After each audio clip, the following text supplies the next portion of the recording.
O tradutor e escritor paranaense Caetano Galindo estreia no gênero romance com Lia, que costura fragmentos de existência da personagem título numa prosa inovadora, revelando a matéria dispersa de que é composta uma vida. Caetano Galindo, você acaba de publicar seu primeiro romance, Lia, mas não é um romance em que a gente encontra aquela unidade com a qual está acostumado, e tampouco a origem desse romance é semelhante a de outros romances que são lançados convencionalmente, né? Tudo surgiu do fato de o Brasil ter passado por um certo calombo histórico e logo no dia seguinte ao resultado da eleição do nosso presidente anterior, meu irmão, que tinha 20 anos de carreira no jornal de Curitiba, foi demitido. O jornal deu uma guinada grotesca à direita, demitiu todo mundo que tinha um ponto de vista diferente. Meu irmão se viu desempregado subitamente e decidiu que ele ia começar um novo veículo de imprensa. Inventou um jornal online chamado Plural e começou a juntar pessoas que pudessem ter ideias de conteúdo para fazer alguma coisa diferente. Eu pensei, o que eu podia fazer de diferente para o meu irmão? Pensei, vou escrever um folhetim. E daí inventei essa ideia de que eu ia, durante 2 anos, publicar um capítulo por semana nesse jornal. Só que de imediato eu já pensei, vamos fazer diferentinho, né? E daí surgiu a ideia de fazer esses capítulos não necessariamente correlacionados, que são momentos independentes da vida dessa pessoa e que meio que podem ser lidos em qualquer ordem.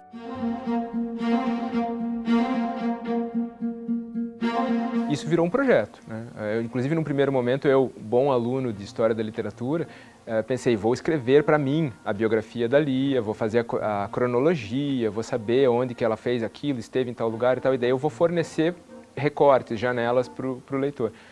Eu imediatamente joguei fora esse documento e eu mesmo não sei, eu mesmo não tenho uma visão inteira da Lia. E eu fui me encantando por esse projeto, por essa ideia de jamais apresentar um acabamento externo para essa pessoa. O realismo tradicional, ele, num certo sentido, trai a nossa forma de abordagem da realidade, né? Porque ele te entrega um livro e ele te diz, olha, eu recortei esse pedaço da vida dessa pessoa, eu te apresentei organizado dessa maneira, eu estruturei de maneira a te manter interessado durante a leitura, e isso tudo é falso. A gente não aborda a vida assim, a gente não conhece as pessoas assim, a gente não tem essa possibilidade de receber uma visão organizada, concatenada e bem apresentadinha. A gente tem pedaços.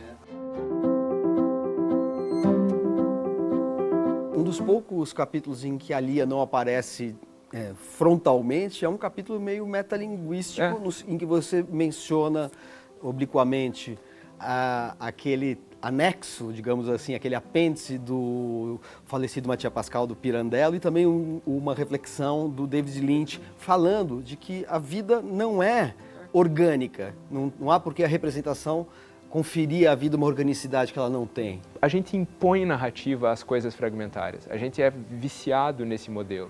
E se eu ficar te dando pedaços da vida de uma pessoa, você vai criar essa pessoa para você. Esse nome tem uma certa ambivalência ou ambiguidade, né, assim, que acaba dando uma espécie de dica, de chave de leitura. Eu tenho esse tipo de leviandade, né? As coisas ganham corpo quando elas têm um título. Frequentemente o título é a primeira coisa que existe. E a Lia foi assim, existiu uma cena que aconteceu comigo, e eu pensei, puxa, eu podia escrever isso, mas eu não quero escrever sobre mim, eu quero escrever sobre uma mulher. Sempre foi uma mulher. Esse trocadilho já era o que estava na minha cabeça, essa ideia de que ela é uma leitura, ela é algo que se lê e ela é uma pessoa. E ao mesmo tempo lia no sentido de, o verbo antigo liar, né? Ligar as coisas, fazer um feixe. Esse livro que era um monte de coisas, é uma lia também, né? Um monte de coisas amarradas.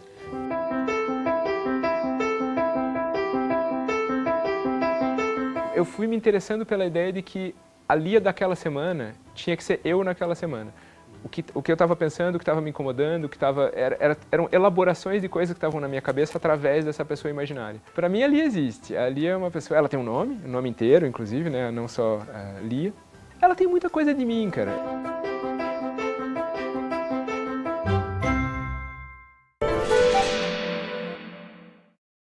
I need you to be precise.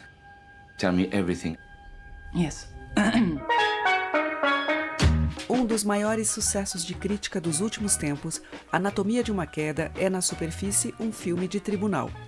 Grande parte do longa-metragem da francesa Justine Triet se passa, de fato, durante o julgamento de uma escritora, Sandra Voiter, acusada de assassinar seu marido, Samuel Malesky. Ele também era escritor, porém frustrado e rancoroso com o sucesso da companheira, o que leva a uma crise conjugal, cujo clímax teria sido sua queda do sótão da casa em que ambos moravam, numa região montanhosa de Grenoble, no sudeste da França. Saber se a queda de Samuel foi acidental ou fruto de uma ação homicida de Sandra é o centro do processo, mas não do filme. Pois o que está no cerne de Anatomia de uma Queda é uma questão de linguagem, ou, mais especificamente, a relação entre realidade e representação, uma seara que a literatura sempre vem perturbar. Ainda mais quando se trata da literatura de autoficção, como no caso da escritora vivida magistralmente pela atriz alemã Sandra Hüller, que também protagoniza outro filme recente de enorme prestígio, Zona de Interesse. Tudo em Anatomia de uma Queda visa lançar bases sólidas para se conhecer os fatos, para então solapar a objetividade, expondo a opacidade do real. A morte de Samuel ocorre fora de cena. Temos apenas uma situação imediatamente anterior, em que ele sabota com música em alto volume uma entrevista que Sandra concede a uma pesquisadora no andar térreo da casa. E uma situação posterior, quando o filho do casal, Daniel, volta de um passeio com seu cachorro e encontra o corpo do pai sobre a neve. A reconstituição do suposto crime esbarra não apenas em problemas de perícia policial, como nos filmes de tribunal, mas em contingências que apontam, no limite, para um problema central de nosso tempo, o colapso da comunicação, do entendimento comum em torno de um mesmo fato. Sandra é alemã, Samuel é francês, e eles falam em inglês entre si. O filho tem uma deficiência visual severa. No julgamento, essas limitações de expressão e testemunho emperram a comunicação, sendo manipuladas pelos advogados de ambas as partes. Surgem depoimentos sobre a vida pregressa do casal, com suspeitas de tendências suicidas de Samuel e acusações de adultério e plágio literário contra Sandra. E uma gravação em áudio no celular do marido contém uma discussão que culmina em ato claro de violência, porém sem que se possa estabelecer quem foi o agressor. As hipóteses contrárias são igualmente plausíveis, e quando o promotor usa a obra da escritora para dizer que ela realizara, na vida real, algo que já estava em seus livros, aflora o curto-circuito de linguagem proposto no filme. Pois, se Sandra é uma escritora de autoficção, gênero literário cujo pressuposto é a veracidade parcial do relato, também é verdade que toda escrita biográfica inclui uma margem de invenção, que a autoficção explora de forma oblíqua, questionando seus próprios pressupostos. Ou seja, a autoficção poderia fornecer argumentos tanto para a defesa quanto para a acusação da escritora. Évidemment que les livres de Sandra Voiter font partie de ce procès. Elle y raconte sa vie, elle y met son existence, notamment son couple. Mas Anatomia de uma Queda toma o partido da ambiguidade da literatura, com um veredito conclusivo no âmbito jurídico, porém com desfecho aberto do ponto de vista da ética da representação.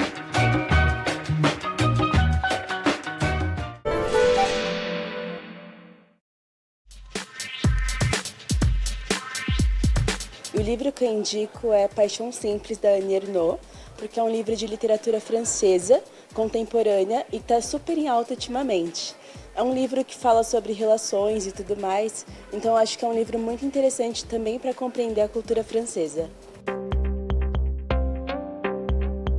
Sou da área de exatas, então eu fui fisgada por esse livro da Marcela Faria, que é o Números Naturais, porque ele junta as duas pontas. Ele conta histórias, usa matemática e vai contando histórias. Então é uma coisa muito gostosa. Eu vou indicar Sweet Tokyo, da Giovanna Madalosso, porque eu acho que é aquele tipo de livro que te prende do início a fim e que todo mundo vai amar.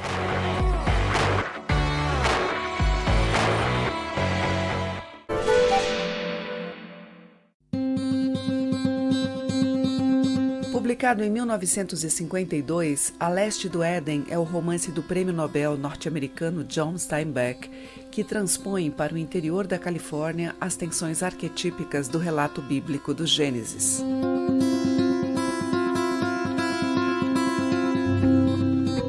Com introdução do ensaísta italiano Franco Moretti, Essencial Roberto Schwartz traz textos e entrevistas fundamentais para entender os vetores críticos de um dos maiores intérpretes da literatura brasileira.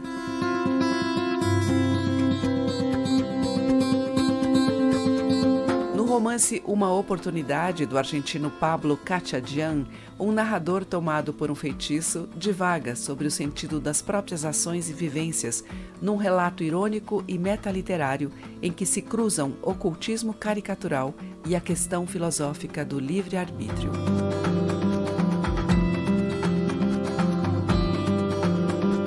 E Cancioneiro Geral reúne os livros de poesia e poemas publicados esparsamente pelo baiano José Carlos Capinã, além de uma seleção de canções musicadas por artistas como Paulinho da Viola, Gilberto Gil, Caetano Veloso e João Bosco.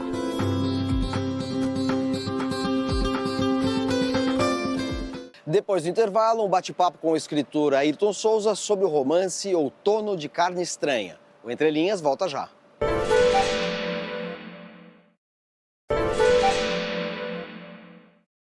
No romance Outono de Carne Estranha, vencedor do Prêmio Sesc 2023, o paraense Ayrton Souza mergulha nas lamas de Serra Pelada, combinando memórias do garimpo e ficção para contar a história de amor vivida pelas personagens Zusa e Manel, um amor homoerótico em meio a um universo rude e violento.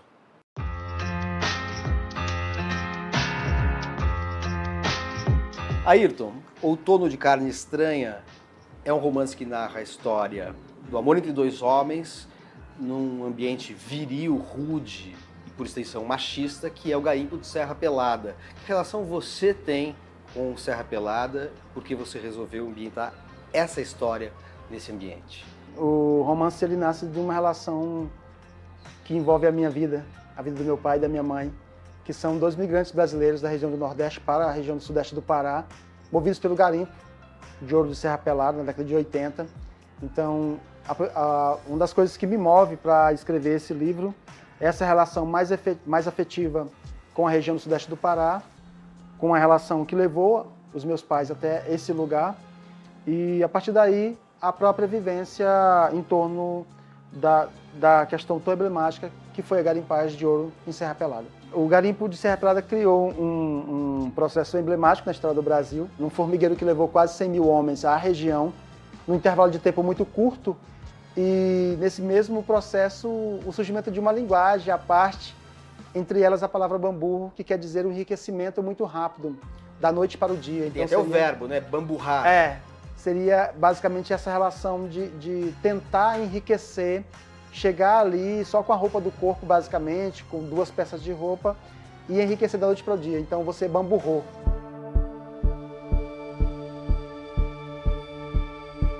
Há nessa história do garimpo um processo de progressiva desumanização das pessoas.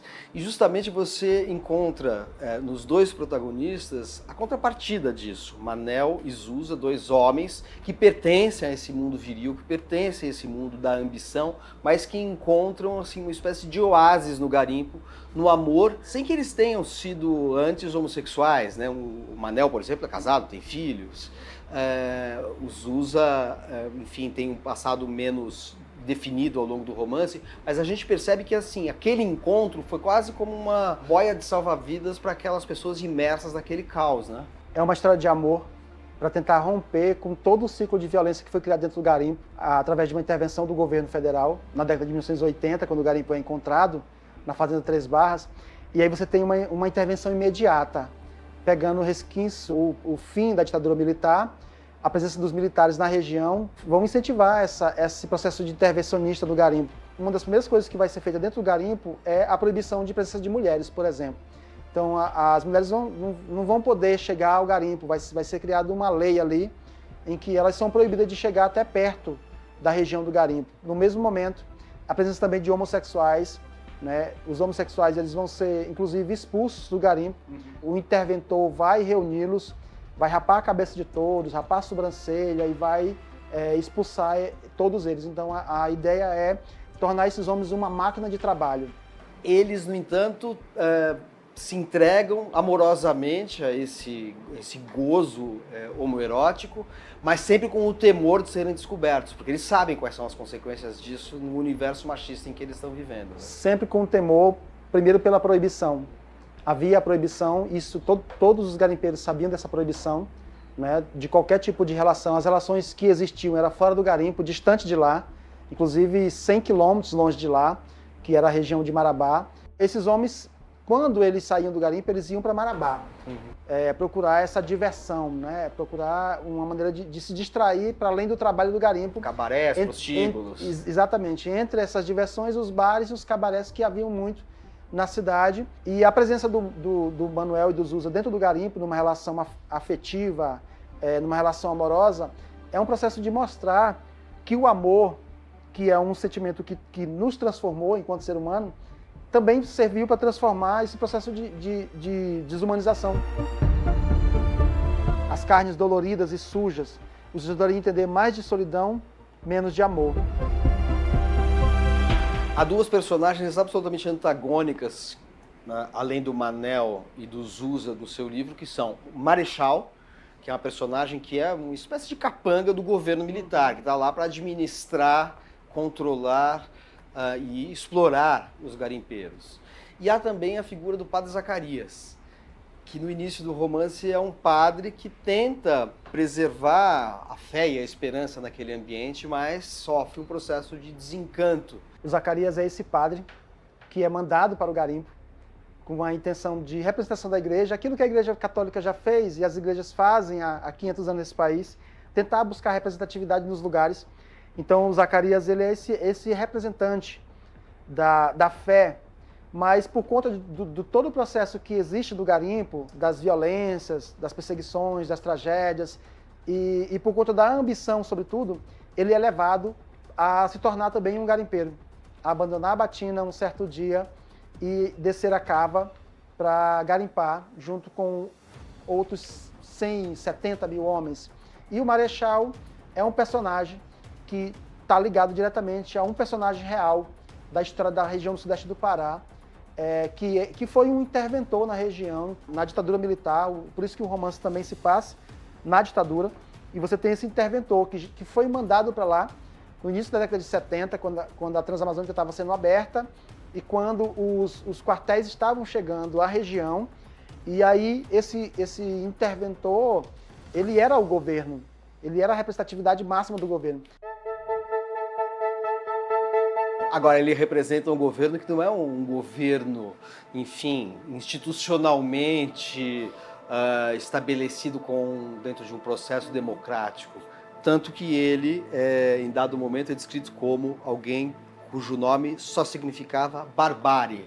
Ou seja, o Marechal representa o governo e, ao representar o governo, ele traduz aquilo que esse governo significou para o Brasil. Da ditadura militar, mais de 20 anos, de extrema perseguição a qualquer tipo de manifestação à liberdade, ao amor.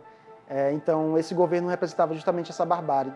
Por isso que, em dado momento, também o personagem sonha em plantar a perdiustigas, que é uma planta que coça. Quando ela toca na pele, ela coça, e você coça e começa a surgir caroços, assim. Então, é um modo também de vingar essas barbáries. Outro personagem tem vontade de colocar um peixinho, que tem na Amazônia, um peixe vampiro, que ele suga o sangue da pessoa em cima da língua dele, por conta desse modo de vingança, que foi uma violência tão exacerbada na região, que até hoje esse personagem amedronta a região.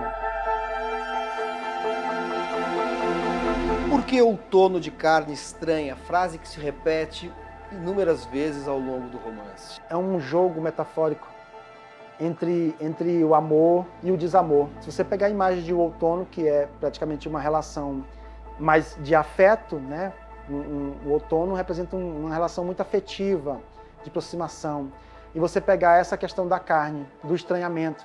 Então é trabalhar dentro do romance essa ideia de que você tem ali a propositura do amor, mas também tem a proposição do horror acontecendo ao mesmo tempo.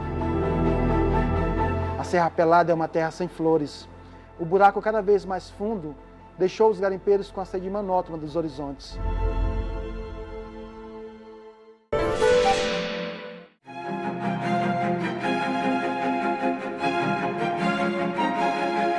Publicado em 1885, Germinal é o 13º dos 20 romances do ciclo dos Rougon-Macquart, grande painel da França do século XIX, escrito por Émile Zola.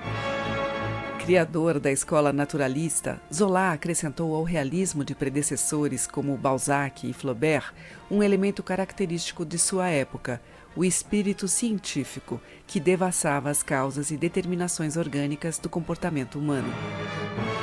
O resultado literário dessa proposta são personagens com densidade psicológica e moral, social e política, como no realismo, mas também com dimensão fisiológica. À quoi bon rêver d'un nid d'oiseaux? Vem daí o projeto de Zola de criar um afresco da sociedade francesa a partir de uma mesma família, os Rougon-Macquart, cujos membros se dispersam por diferentes estratos sociais e espaços geográficos da França, herdando e transmitindo impulsos atávicos e propensões psíquicas que geram padrões comportamentais coletivos. Jornalista com intensa militância progressista, Zola tinha, entretanto, especial interesse pelas condições de vida das classes expoliadas, o meio operário e a degradação dos proletários em tavernas e prostíbulos. Vários traços do método naturalista de Zola aparecem em Germinal.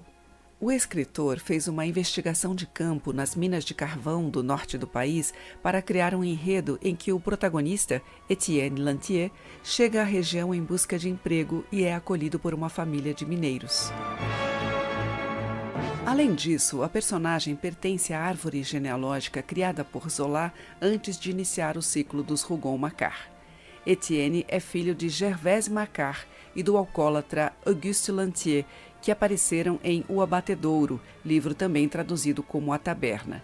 E é irmão do degenerado Jacques, de A Besta Humana, que se passa no universo dos ferroviários, e meio-irmão de Ana Coupeau, a prostituta de Naná. Violento e impulsivo, o herói de Germinal canaliza sua cólera contra os responsáveis pela miséria dos mineradores e por um trabalho insalubre que não poupa nem as crianças. Ele lidera então uma greve que está no centro do enredo e levará a conflitos, traições e mortes que envolvem também disputas amorosas. Entre determinação hereditária e fruto do aviltamento social, a revolta e o desespero viscerais das personagens de Zola são descritos com crueza. E a própria mina em que se passa boa parte de Germinal acaba sendo personagem, uma metáfora orgânica da sórdida exploração naturalizada, ainda que o título do livro anuncie a germinação de uma luta que promete rebentar a terra e purgar suas injustiças.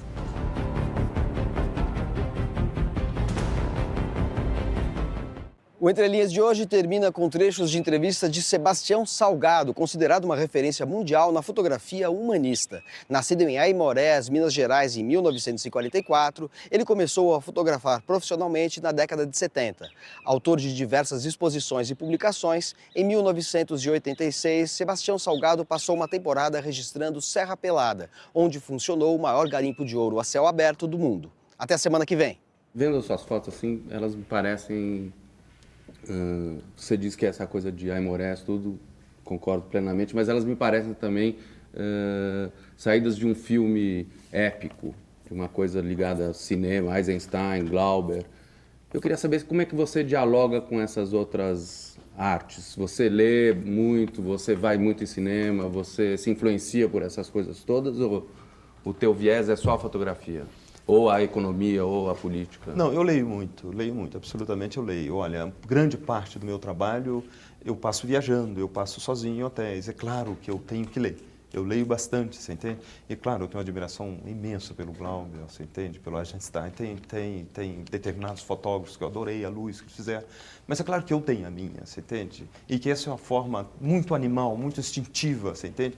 De retratar, você entende? De mostrar o mundo.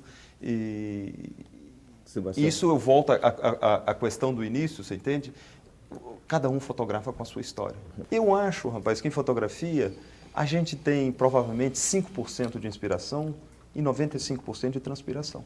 tem que trabalhar muito, você entende? Tem que estar presente. Para você captar uma imagem, o Roberto Capa dizia, você tem que estar em frente da coisa que acontece. Então você tem que estar lá, você tem que viver lá dentro, você entende? Eu acho que você só consegue fazer um trabalho fotográfico se você tiver realmente uma identificação total com o que você vai fotografar e ter prazer de estar lá, você entende? Senão você não faz. E daí nasce energia, você entende? E fotografar é uma forma de vida.